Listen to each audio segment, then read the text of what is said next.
Hey everyone, and welcome to Cooking Companion TV. I'm Jenna Edwards, and this is a recipe demo of lasagna pastry, or pasty if you're not in the US, and it's adapted from bestrecipes.com, which is apparently an Australian website. Give this video a thumbs up if you like it, and let's get right to it. I demo this with ground beef, but I think it can be easily adapted with brown lentils for a gorgeous vegetarian option. Just replace the ground beef with the same weight of cooked lentils or canned lentils. Even if you want to use less meat, replace half of it with lentils. So let's cook. We started with a tablespoon of your fat of choice to cook the diced onions over medium heat. Now, in our home, we have way too much bacon fat, so I'm trying to use it up and things like this. Now cook one large yellow onion that's been diced, along with 2 cloves of crushed garlic. You don't have to mince or slice it, just smash it. I confit some garlic recently, meaning I cooked it in fat for a long time, and I'll use 2 of those cloves. Now cook these until the onions are soft, about 3 to 4 minutes. Add in your meat, which is a pound or 500 grams, and break it up well as it browns. Just stand there and keep smashing up the little clumps. You could also use an immersion blender just to blitz a few spots here and there to help it along. To get the best browning on your ground meat, use a wide pan. If you try to use a smaller pot, the meat will cook in its own juices and its water, and it'll turn gray. By keeping a wider surface area, the water released by the meat will evaporate more quickly, and your meat will get a more flavorful browning. It also just won't look like that unappetizing gray.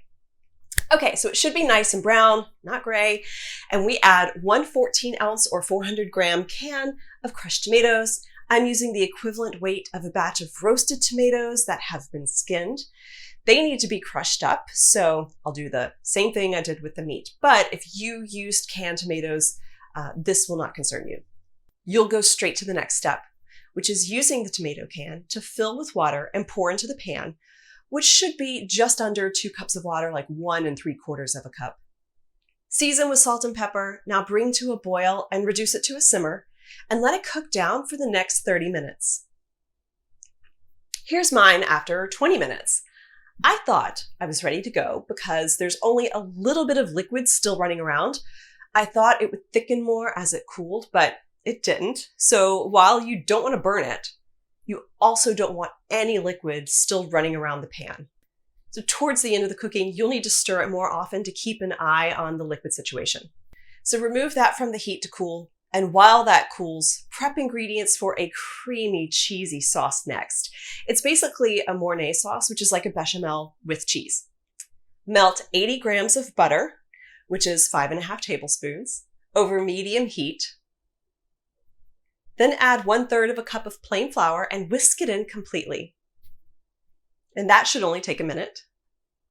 Now gradually whisk in 2½ cups of milk to make a smooth sauce. Now it will seize up at first, which is fine. That's normal. Just keep whisking and don't overwhelm the mixture with too much liquid at once, especially towards the beginning. Now towards the end, it would probably be fine, but it should come together fairly easily.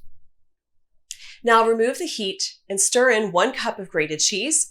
I always read grated and then shred the cheese, so even if you only have shredded cheese, it's fine as long as it melts in. And now this is Parmesan cheese. You can also use Gruyere. Season with salt and pepper and set it aside to cool. So take a look at my cooled meat sauce. That's still a lot of liquid that should have been cooked out. So I'm setting it on a tilt so the liquid can drain out of it. If your meat sauce is too thin, if there's too much liquid, it'll ruin the pastry. The original recipe I found has you boil lasagna noodles to make an actual lasagna that gets wrapped in puff pastry, but I thought it was way too much. So I'm skipping the noodle part and just going right to the fun part, assembly. Get yourself a package or 2 of frozen puff pastry sheets. The original recipe says to take them out of the freezer right when you need them. Mine have been chilling in the fridge all afternoon, so I'm not sure which way is going to be easier for you. But press the pastry dough out just a little. You don't need to stretch it. We're not really going to roll it out. Just push it out a touch. Now slice it in half. With my long strip, I'll loosely measure out the middle of the strip because that's where I'll be folding the pastry over the stuffing. And I measured out an edge to guide how much stuffing I can place on the dough. Spoon out some of the meat sauce onto the dough. Now, if it were straight off the oven, like off the stove top, it would melt the dough. And this is one of the reasons you let it cool. Now, it shouldn't be too thick because if you overstuff the pastry, it'll fall apart. This should only be 1/4 of an inch thick or about 1/2 centimeter. It's thinner than you would expect. Now top with about the same amount or maybe a little more of the fluffy cream sauce. It'll be sticky from the cheese and it will take some maneuvering, but you can do it. Now I'll fold over the pastry and secure the edges. I didn't want anything falling out, so I rolled up the bottom edge over the top of the layer. Now transferring the parcel to the baking sheet was a bit scary, so consider stuffing the pastry dough on the baking sheet so it doesn't have to travel anywhere once it's done. And this is why you watch my videos. Whisk an egg and brush it on top. For extra flavor, I sprinkled on more cheese and even some dried oregano and thyme. You could do just a little salt and pepper, but I do think you need something on top. Here's a quick note on learning from that first one. I have my dough on the baking sheet already, and I'm measuring the top piece to be larger than the bottom piece, like wider and a touch longer. So when I drape it over the stuffing, it'll be even with the bottom edge. And this gives a better seal to the pastry. Now bake in the oven for 18 minutes at 180 Celsius or 350 Fahrenheit. I think it would also be fine at 15 minutes at 400 degrees or 200. And here it is. I was quite impressed with how sturdy the puff pastry was for such a dense filling. I mean, I dropped it and it was still fine. And then you get a very comforting and portable lasagna meat pasty thing. This was tasty, and a very hearty meal. As for serving sizes, what you saw here was just one sheet of puff pastry. In the US, our packages generally come with 2 sheets. And with the amount of meat and cream sauce I had, I could have filled at least 8 pastry parcels. Instead, I made actual lasagna with fresh pasta sheets and I polished that whole thing off the next day. The meat sauce can be frozen, but the Mornay sauce, the cheesy cream sauce, needs to be used up pretty quickly.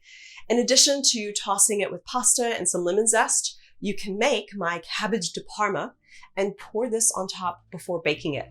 I haven't done that yet, but the original creator chef for that dish does that, so that's how I know it'll work. But that's it for this recipe demo of lasagna pastry from Australia's own bestrecipes.com. Get the ingredient list below or at cookingcompaniontv.com/lasagna pastry. Give this video a thumbs up if you like it and subscribe to this channel for more demos just like this. I'm Jenna Edwards and thanks for watching.